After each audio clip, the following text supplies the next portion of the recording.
presenting a bit of Deconstruction that Jacques wrote some years ago, which just so happened to be about a poem my friend wrote when he was 6 years old.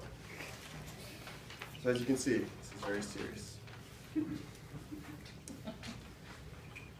The Cave by Dan Beakey, age 5.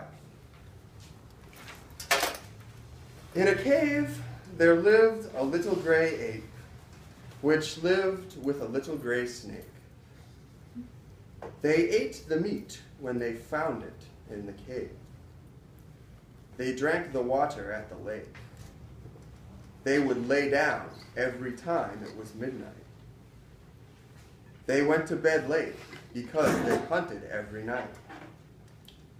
And they did like it when they hunted every night. They gathered around the meat every night. They had a feast with all of the meat. They loved all of the meat. Then, the other day, they were full from the feast.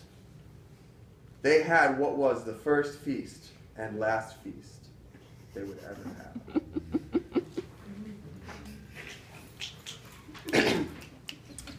And now, first feast, last feast, the temporal being of and non-being of language in Dan Beakey's The Cave by Jacques Derrida. Imagine for a moment beginning the analysis of a poem with the question, what is a poem? What would this mean? Or to put the question differently, what would we mean through the iteration of this questioning act? Dare we imagine that the poem in fact means us, through us, and by us, in our very immediacy?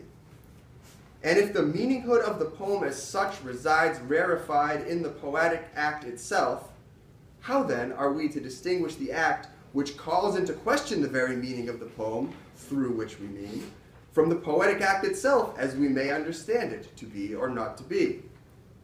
We must interrogate this foundational act of calling to question the question of poetry's questionable unquestionability in its being or non-being. We must question this volatile vortex of meaning and non-meaning, by which the two come to resemble each other and recognize each other as inviolable doubles without concrete referent. And we must do so in accordance with the method of deconstruction. We will find that this precarious poesy, this generative moment of poetry's unhinging and hinging beneath our interpretive gaze, crystallizes and appears before us naked in none other than The Cave, the masterwork of the Quincy, Massachusetts poet Dan Beakey. Let us begin with the textual analysis. In the cave there lived a little gray ape, which lived with a little gray snake. Beakey's cave is the dwelling place in time and space of a little gray ape and a little gray snake. Of course, the gray ape, that uncannily unsettling figure of humanity's modest beginnings, amidst its double, the primate, haunts the present attempts of man to supersede animality towards a more perfect state. And the gray snake, that ashen accomplice to man's descent from divine bliss since the time of Adam, is the natural companion to the ape whose animality cannot be hidden. Through the disidentical twin figures is a separation in which their somatic constitution, the chasm which cleaves them apart, vanishes in the face of their inextricability from the cave, which names them and sustains their life. And the diminutive figure of these figures, the little gray ape, the little gray snake, is telling, a reminder of the humbling experience by which man attempts to measure himself with the yardstick of his eternal ambitions. Gray ape and gray snake, two ephemeral etchings embellishing an impossible coin, mark Beakey's cave as a site of conjunction and disjunction, where identity recognizes itself only through non-identity with the disjunctive connection of its own constitutive conjunction. This much, at least, is obvious.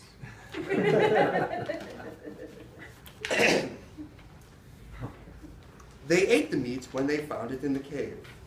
They drank the water at the lake. We're going line by line, by the way, in case you haven't figured this out. All right. Beakey's gray ape and gray snake do not merely inhabit the cave as the provider of their sustenance of choice, namely the meat or the carne. The cave, in fact, inhabits them in their very corporeality. The meat they eat, primarily, and always barring that acquired by hunting, to which I will return, is that which they find in the cave.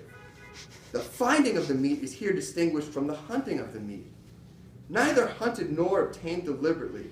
This very foundness of this initial instance of meat is central.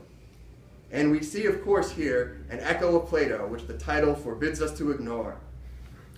Sustained passively within the cave by the cave's nurturing maternal loins, they're made stronger in their implacable desires.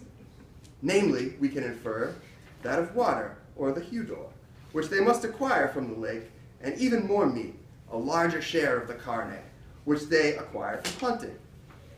And it is this, the hude and the carnor, the hudor and the carne, I don't speak English,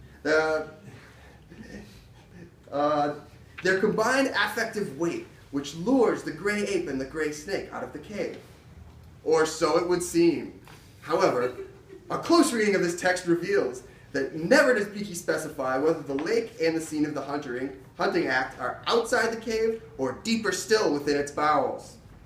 So the reader finds themselves in the unexpected position of not knowing whether the gray ape and the gray snake ever exit the cave at all.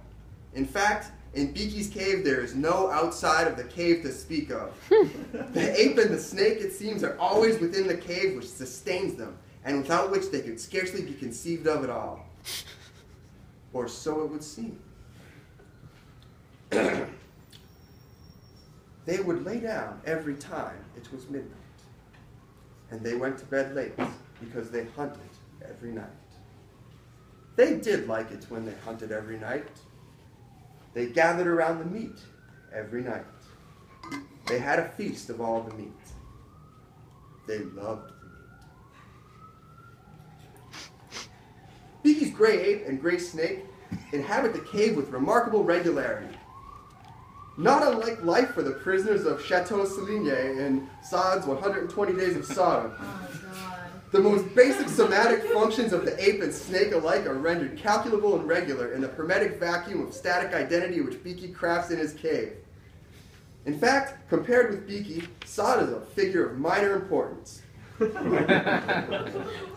Note, in this passage, the dramatic coupling of hunting, the act by which lives are taken so that the life of another may be sustained for a short while, and sleeping, the act by which a somatic agent acts upon itself in order to refresh its very vitality. The act which strikes down the other so that one may live, on the one hand, and one's act upon oneself to the same effect, on the other. This pairing, folded over onto itself and then doubled backward, both detonates and renegotiates the intersection of that which kills in order to live, and that which lives in order to kill. Here we find an iterative act on the interstice of nourishment, aggression, defecation, and most importantly, jouissance. Beakey's gray ape and gray snake did like it when they hunted every night, suggesting a complicity with this regulation of their very somatic life, unmatched even in 120 Days of Sodom, save perhaps for the figure of the cunning Julie, the only daughter of the lords of Sodom to escape the chateau alive. The other day, they were all full from the feast. They had what was the first feast and the last feast they would ever have. In this unfolding and refolding of the text onto itself, Beakey's unravels in a grand spectacle the temporality of the domain in which the disjointed subject confronts itself as its own reducible double. Here, the timeless regularity of the cave, which reduces each instant to an anonymous episode in a vast, uninterrupted chain of iterations, is made particular and fixed within time. The other day. A day unlike any other. A day of rupture and non-identitarian identity. A day which marks the emergence of the gray ape and the gray snake as isolated nomads of somatic existence distinguishable from each other, but only as they ultimately serve as each other's bases. In this masterful climactic scene, the gray ape and the gray sneak are full from the feast, satiated in their desires in a way unprecedented in Beakey's cave. And this affects a break in the atemporality which reveals their existence in time as such. This particular feast, we learn, proves to be the first feast and the last feast they would ever have. The first and the last, after we have been told that there have been many. The phrasing itself does violence to language, as to it shatters ordinary time. Linearity, once renewed by the appellative act, is abolished, but once more to be renewed afresh. Identity is disrupted by the impossibility of its pretensions, but remains ultimately intact. Reconstitution and decomposition function simultaneously upon the agents which act within its throes against their static fixation in time. What then is Dan Beakey's The Cave, if not the most profoundest commentaries on Nietzsche's eternal return? Conclusion. When the dust of modernity clears, Dan Beakey's The Cave will stand as a monument to our age, an age of humanity's dissimilarity to itself and its meaning, and the manifestations of this coupled rupture in uncoupled time. Fixed and fluid, unbounded, yet inextricably bound, and breathing the air of a cave from which we can only timidly postulate an outside, Beakey's gray ape and gray snake offer us the novel response to the question in question at the center of the poetic act.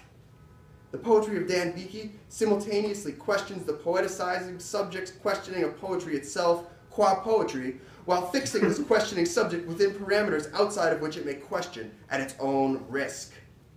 The poet is the actor in a dramatic struggle to found meaning which acknowledges its own double and non-meaning as coextensive in time and space.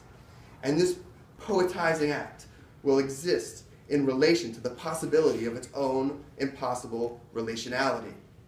Embodying the counterman to the demand of poetry questioning its own questionability, Dan Beakey is a poet who has yet to be born. But imagine, for a moment, concluding the analysis of a poem with the question, what is a poem? Yeah.